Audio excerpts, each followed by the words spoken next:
Yeah, thanks. Afternoon, Pep. You okay? Not bad. Can we start with an update on Ilkay Gundogan? How is he? Will he be fit to face Everton? And can you also update us on the physical condition of Sergio Aguero? Would he be ready to start the game against Everton? Team Sergio's 1 year injured, so cannot start from the beginning. But he's ready to come back. Was in the bench last game. He will be again, and as soon we believe he can start, he's going to take minutes. And Gundo is much better, but I don't think he's available for tomorrow. The rest of the players are okay. You told us last week, Nathan. Okay. You told us last week that Kevin De Bruyne would return to training this week. How's he progressing? Has he returned to full training? And is the plan still to be patient with him, or could that be influenced by Gundogan's absence? No, it's getting better. Really getting better. Today, he did all training with the group, with all of us. So, yeah, he's feeling better. Much better. 16 wins in a row now. Is there almost a feeling of invincibility within the squad that you can win every game? No. We don't have that feeling. Everything we have done is because we have to run a lot and play good, and the quality of the players did the rest. But every game is tough. Tomorrow will not be an exception, and that's all. So next one is the all important thing. And a chance to go 10 points clear at the top of the table if you can beat Everton. What have you made of them this season? And under Carlo Ancelotti, do you think they can progress to the next level and consistently challenge for Europe? Everton always has been one of the greatest teams in England. So this season is much better than the previous season. It's normal. Carlo knows better his players and the club. And like all the teams, Manchester City included, had up and downs. So good moments, bad moments. That is normal. But yeah, the quality from Carlos is always there. Thank you, Pep. Okay. Go to Anita at PLP, please. Afternoon, Pep. You said that everyone other than Ake is fine. So can I just clarify that Diaz has recovered from the fever and he's in contention to start tomorrow against Everton? Yeah. Okay. So Champions League action resumes for your side in just over a week.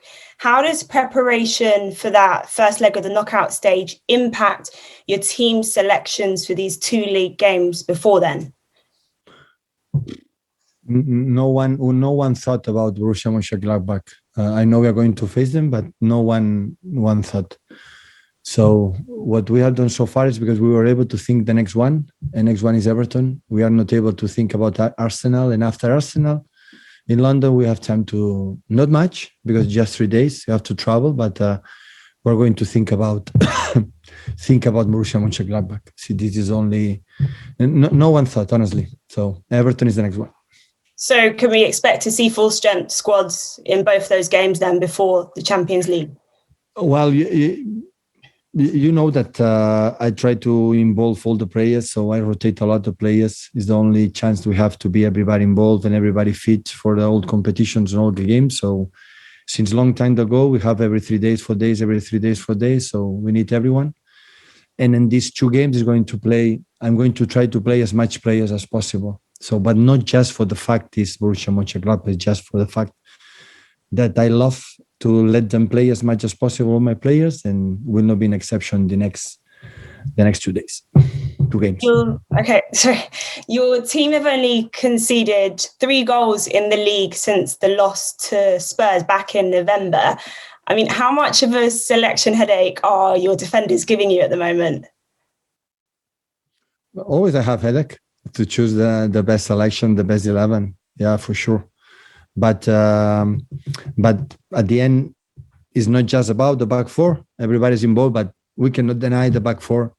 Last 2 games, Aime was brilliant, and especially John and Ake, John and Ruben were outstanding. But Joao and Mendy, when he plays in a cup, and Alex and Kyle and Joao, everybody's doing well. So hopefully we can continue in this way.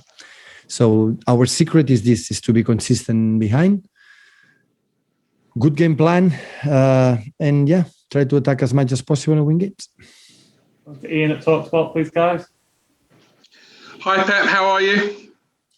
I'm good, thank you. Can I ask you about Jurgen Klopp? We heard at his press conference ahead of their Champions League game, him saying he didn't need a break and he's not fatigued.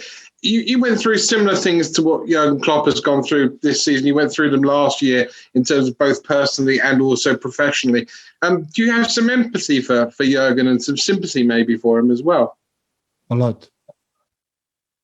What he produced in world football is exceptional. I said many times, when now and last season and the previous season when he's in Germany or whatever. His philosophy makes football attractive for all spectators.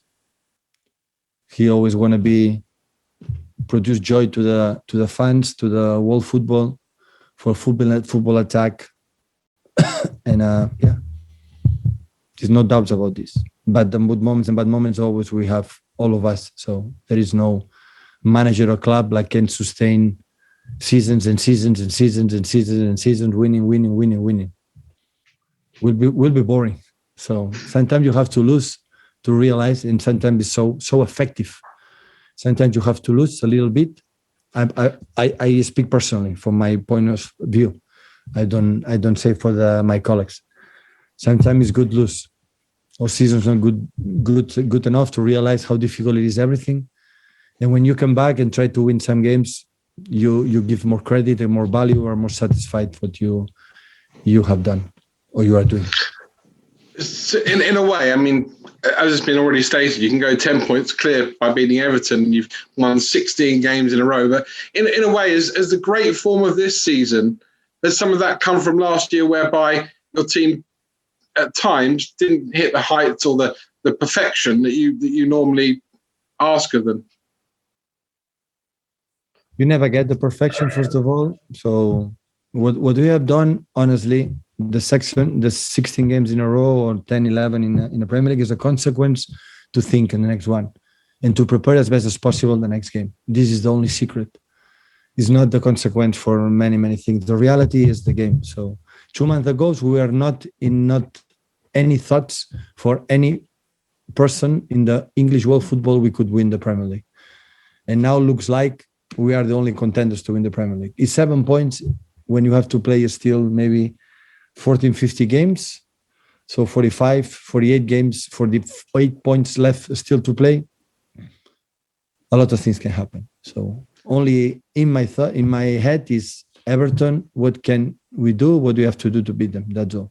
Because in February, mid of February, is a lot of points to play. A lot of many things is going to happen. And we are going to drop points for sure. And that is the moment that I want to see. I'm expecting and looking forward the reaction of all of us. My last one very quickly. John Stones, 2 or 3 years ago, maybe looked like he may even leave the club. People were speculating he may even leave the club. This season, he's been unbelievable, possibly the best English defender in the Premier League. Is that down to you and your coaching, or is that down to him, or a combination of both? Absolutely him. He said many times. He organized his life.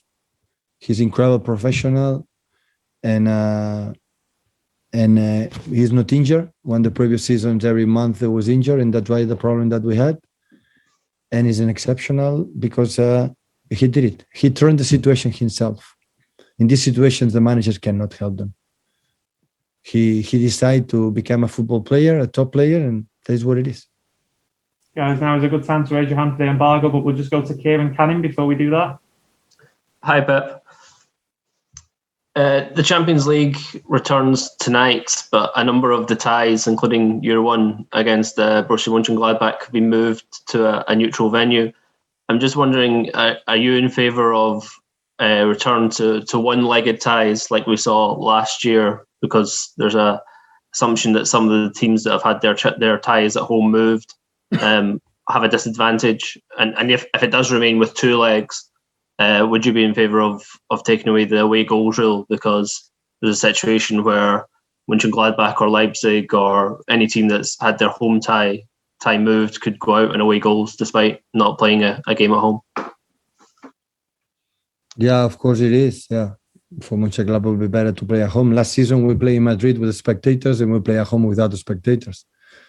And they play, I think, on Friday in Bundesliga. We play on Sunday. So any situation is different. So I would love to play in Gladbach,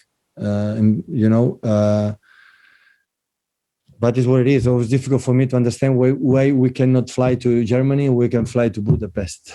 So why this country is allowed and the other ones is not allowed. So when the situation is worldwide, it's not difficult for UEFA, for FIFA, for all the competitions. No, we are living in a bubble. We are protecting. Now it comes in 3 weeks, the national teams flying everywhere. It's going to happen for the COVID, and I don't know. It's difficult for all the teams. It's difficult for everyone.